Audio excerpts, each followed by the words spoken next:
Assalamualaikum warahmatullahi wabarakatuh. Kami dari kelompok 4 akan menjelaskan terkait materi pengembangan pembudayaan agama di sekolah. Langsung saja yang pertama yaitu adalah latar belakang.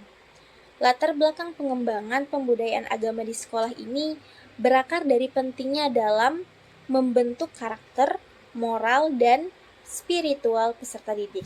Nah, pendidikan agama Islam merupakan upaya yang terorganisir untuk membekali peserta didik agar dapat memahami 3M.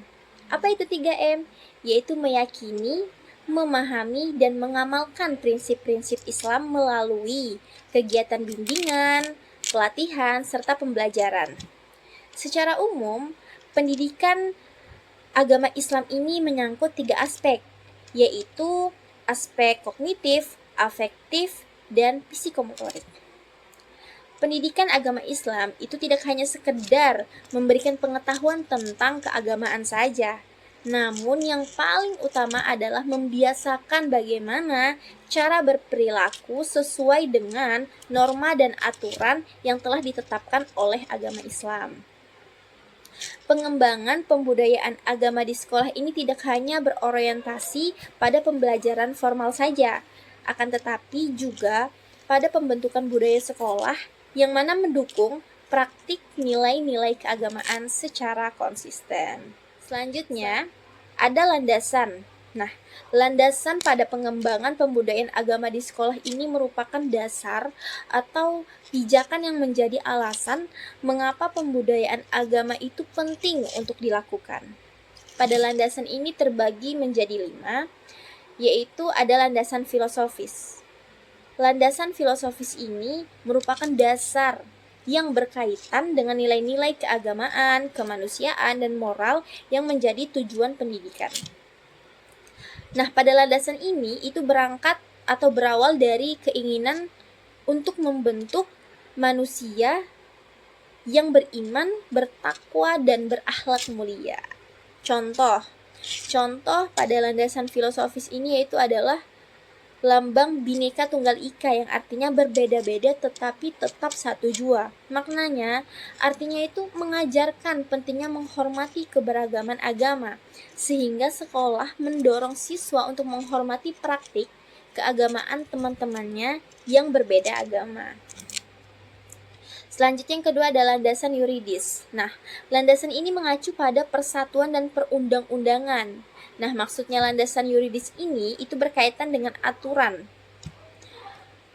Misalnya, Undang-Undang Nomor 20 Tahun 2003 itu tentang sistem pendidikan nasional yang mengamanatkan pendidikan agama itu sebagai bagian yang wajib daripada kurikulum.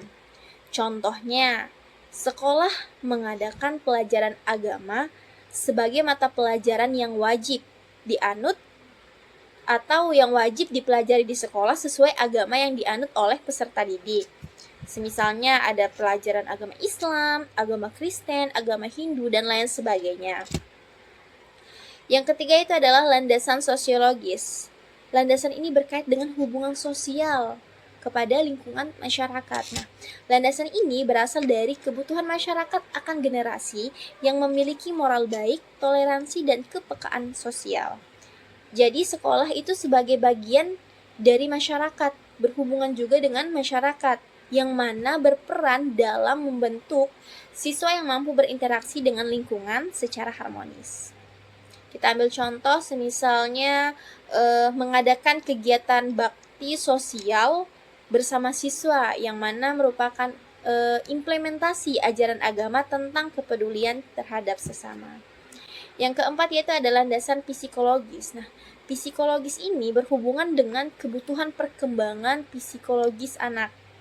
Anak-anak dan remaja itu membutuhkan bimbingan agama untuk membentuk kepribadian, akhlak, dan emosional yang baik.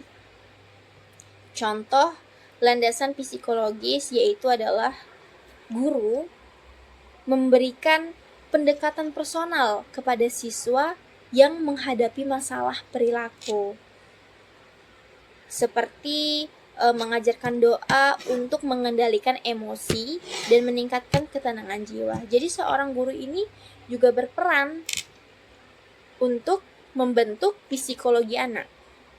Nah, yang terakhir ada landasan teologis. Nah, landasan teologis ini terkait dengan ajaran agama yang mana menjadi panduan utama dalam pendidikan agama Islam.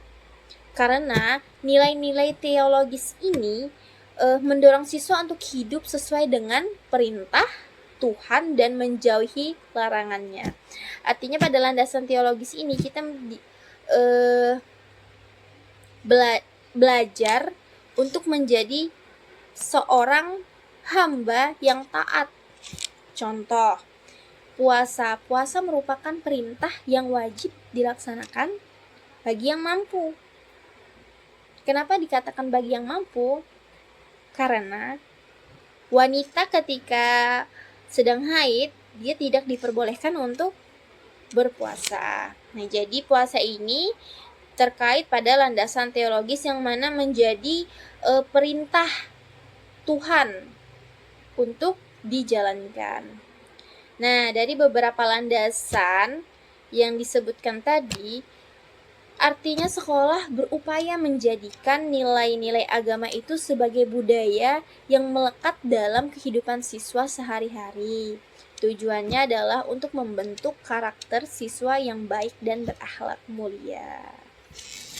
Pembahasan yang ketiga yaitu pelaksanaan pengembangan pembudayaan agama di sekolah. Untuk mewujudkan budaya agama di sekolah, menurut tafsir ada beberapa strategi yang dapat dilakukan oleh praktisi pendidikan, yaitu yang pertama memberikan contoh teladan, yang kedua membiasakan hal-hal yang baik, yang ketiga menegakkan disiplin, yang keempat memberikan motivasi dan juga dorongan, yang kelima memberikan hadiah terutama secara psikologis, yang keenam menghukum atau mungkin dalam rangka kedisiplinan, yang ketujuh pembudayaan agama yang berpengaruh bagi pertumbuhan anak.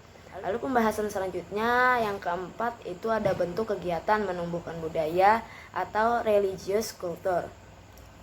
Budaya religius juga mencangkup pendidikan religi. Siswa tidak hanya mendapatkan pelajaran agama di sekolah saja, namun juga diharapkan mampu mengimplementasikan dalam kehidupan sehari-hari. Bentuk-bentuk religius yang bisa diupayakan di sekolah dan dijadikan kebiasaan yaitu yang pertama seperti sholat duha. Sholat duha berjamaah di musola di sekolah dilakukan setiap pagi setelah bel tanda masuk berbunyi. Kegiatan ini dilakukan untuk membentuk akhlakul karimah dan membekali siswa agar mampu menerapkan ajaran Islam di kehidupan sehari-hari. Yang kedua, membaca Asmaul Husna. Biasanya dilakukan setiap pagi setelah sholat duha, dilantunkan secara bersamaan. Dengan adanya kegiatan ini diharapkan siswa itu memahami bahwa Allah itu maha segalanya. Lalu ada juga biasanya membaca surat-surat pendek seperti membaca surah Al-Mulk atau Al-Waqiah, Yasin, Tahlil, dan lainnya. Lalu selanjutnya ada peringatan Hari Besar Islam. Setiap hari besar Islam, sekolah biasanya mengadakan kegiatan-kegiatan Islami yang biasanya diisi pengajian, ada perlombaan kaligrafi, khitobah, dan cerdas cermat tentang keagamaan. Selain itu juga banyak contoh-contoh lain yang bisa diupayakan untuk dijadikan pembiasaan untuk membangun religius di sekolah. Pembahasan selanjutnya, budaya keberagaman dengan kecakapan hidup.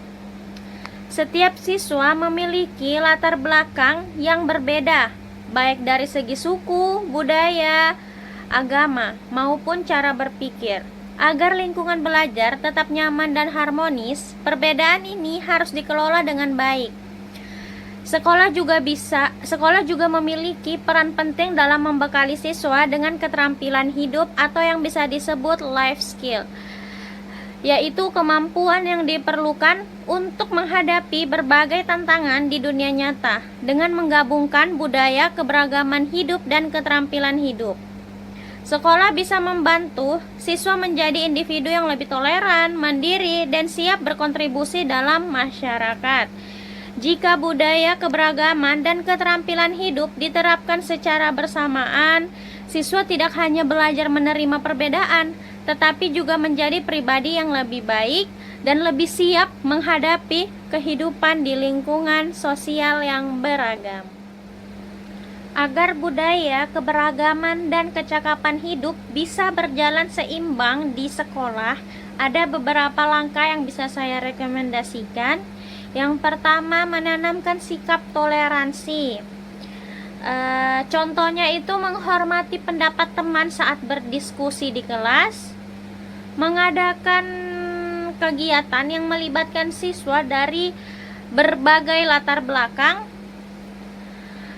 Yang terakhir itu mencegah perlakuan tidak adil atau zaman-zaman sekarang tuh menyebutnya bullying.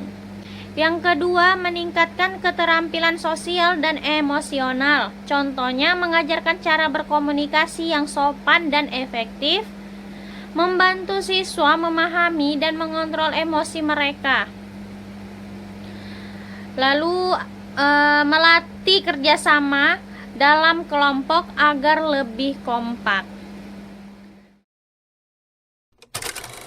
Sekian dari kelompok kami. Wassalamualaikum warahmatullahi wabarakatuh.